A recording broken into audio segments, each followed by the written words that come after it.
Olá pessoal, então continuando a nossa aula aí, a gente vai trabalhar então hoje com cinemática e cinemática escalar.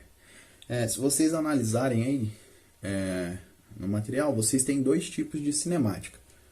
A cinemática escalar, que é trabalhada com valores específicos como unidades 1, 2, 3, 4, 5, 10, 100, etc. E a cinemática vetorial, que a gente tem que trabalhar com vetores e não com números ou com valores específicos. O que diferencia uma da outra? Vetor, você tem que ter algumas condições específicas, certo? E aí nos próximos vídeos aí a gente vai trabalhar com esses vetores, tudo bem? Bom, já que hoje é aula de cinemática escalar, vamos seguir então. O primeiro ponto que a gente tem que dar, pontapé inicial, é entender como é que funciona o deslocamento. O que seria o deslocamento? É eu sair de um ponto inicial e chegar até um ponto final. Então, o meu deslocamento, o meu espaço percorrido, ele vai depender de um espaço final, certo? E um espaço inicial e um espaço final, certo? Se você entender, como que eu sei que eu andei uma determinada distância? Eu saio de um ponto, caminho até outro ponto e vejo com uma fita métrica, uma trena, o quanto eu desloquei, certo? Tá, quanto que seria esse deslocamento? Simplesmente, numa matemática simples, é você pegar a distância final e subtrair da sua distância inicial. E aí você vai ter o quanto você deslocou do ponto inicial até o ponto final, beleza? Então, é representado, toda vez que você tiver uma variação de alguma coisa, ele é representado por essa simbologia aqui, chamada delta. Então, se é variação da distância, então seria delta S, certo? Bom, a minha querida distância aí, então ela é medida na unidade universal, metros, beleza? Aí a gente tem os derivados, como quilômetro, centímetro, milímetro, entre outros aí. Por que eu estou apresentando para vocês? Para a gente pegar e cair em outro ponto, que é a velocidade, certo? O que seria a velocidade? Velocidade nada mais é do que eu percorrer uma determinada distância e, percorrendo essa determinada distância, se eu percorro ela mais rápido ou mais devagar, certo? Eu vou ter um tempo gasto. Então, nada mais é que eu vou deslocar uma determinada distância e eu vou gastar um tempo para deslocar essa determinada distância. Se o meu tempo gasto for muito pequeno, quer dizer, a minha velocidade ela é muito alta, certo?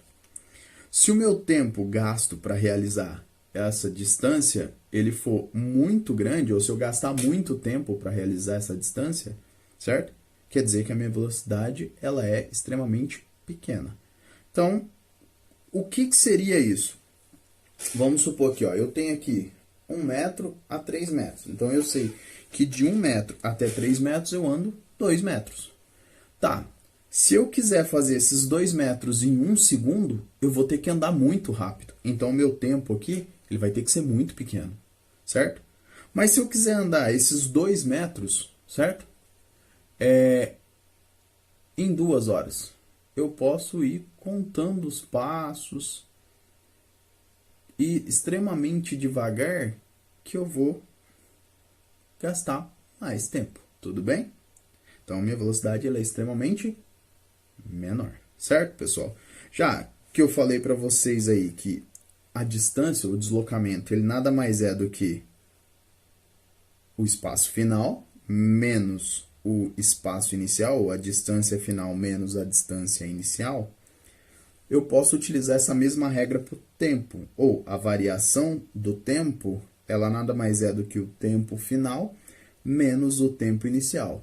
Geralmente nos problemas aí, eu te forneço o quanto deslocou, ou a distância inicial e a distância final, quanto tempo eu gastei, ou partiu-se de um tempo zero e chegou até um tempo, sei lá, final, um tempo X aí final, beleza? Para mostrar que você andou uma determinada distância e para você andar essa determinada distância, você gastou um tempo, beleza? A unidade de medida de velocidade, como a gente falou aqui, é a distância por tempo, então ela é dada em metros por segundo, beleza? Esses metros por segundo podem ser convertidos também para quilômetros por hora. Como que eu faço isso? Se eu quiser ir de metros por segundo para quilômetros por hora, eu simplesmente multiplico por 3,6. Se eu quiser ir de quilômetros por hora para metros por segundo, eu simplesmente divido por 3,6, certo? Então, só para a gente recordar aí, aqui em cima, divisão, e aqui embaixo, multiplicação. Tudo bem? Tudo bem. Dito isso, a gente pode chegar nas primeiras relações de movimento retilíneo uniforme, ou um movimento que não se altera, certo? Durante a sua trajetória retilínea, beleza? Porque se a trajetória ela tiver uma curva, se ela tiver uma ladeira ou um morro, isso pode influenciar também nos seus resultados. Aí já deixa de ser um movimento retilíneo uniforme, tudo bem? Bom, seguindo ainda, se eu falei do movimento retilíneo uniforme, eu também posso falar do movimento uniformemente variado. Então, vamos escrever aqui, movimento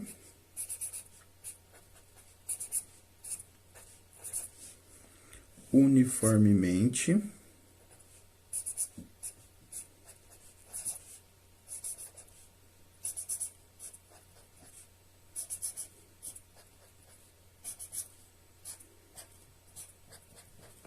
variado. Vou pôr aqui embaixo.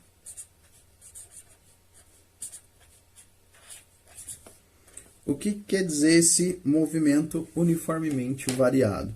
É aí que a gente tem a relação de aceleração. Se você acelera ou desacelera, freia, reduz, certo? Você está variando o movimento, você está aumentando esse movimento ou diminuindo o movimento. Qual que é o conceito, então, da aceleração nesse ponto? Seria, então, o quanto eu vario a minha velocidade, ou quanto a minha velocidade aumenta ou diminui, e em quanto tempo eu consigo aumentar e diminuir essa velocidade, certo? Então, se a gente já sabe que o delta, certo? Ele é a variação, então delta V seria V final menos V inicial. E delta T seria T final menos T inicial. O que seria o delta T, então? Variação do tempo. Eu trouxe aqui um exemplo para a gente tentar compreender isso daí. Seria, então, eu pegar a minha velocidade. Então, você pode notar que quando eu saí, a minha velocidade ela era pequena, V1 é menor. Quando eu acelerei, eu cheguei a uma velocidade V2, quer dizer, eu aumentei a minha velocidade. Eu vou acelerar mais um pouquinho, então seria uma velocidade V3, certo? Que ela é maior. Então, o que eu estou fazendo? Gradualmente, tempo a tempo, eu estou aumentando a minha velocidade, ou eu estou, então, acelerando. Eu estou ganhando velocidade. Então, quando você fala em ganhar velocidade, você está acelerando, certo? O seu corpo, ou o seu móvel aí, conforme cada um tem noção. E qual que é as unidades? Quais são as unidades que a gente trabalha fundamentais aí, então? Então, eu vou ter na aceleração metros por segundo ao quadrado e quilômetros por hora elevado ao quadrado. Lembrando, gente, certo? Os quadrados para velocidade, sem os quadrados. Para aceleração, sempre no tempo é elevado ao quadrado. Beleza? E se eu quiser transformar de metros por segundo ao quadrado para quilômetros por hora ao quadrado, é só eu multiplicar por 12.960. Se eu quiser fazer o contrário, de quilômetros por hora para metros por segundo ao quadrado, é dividir por 12.960, beleza? Por que eu passei essa parte da matéria? Os próximos exercícios agora, eles vão ser trabalhados em cima disso, em cima de duas condições: movimento retilíneo uniforme e movimento uniformemente variado. Esse movimento uniformemente variado, a gente vai considerar ele como sendo retilíneo também, certo? Porque depois a gente vai utilizar relações, movimento curvilíneo, certo?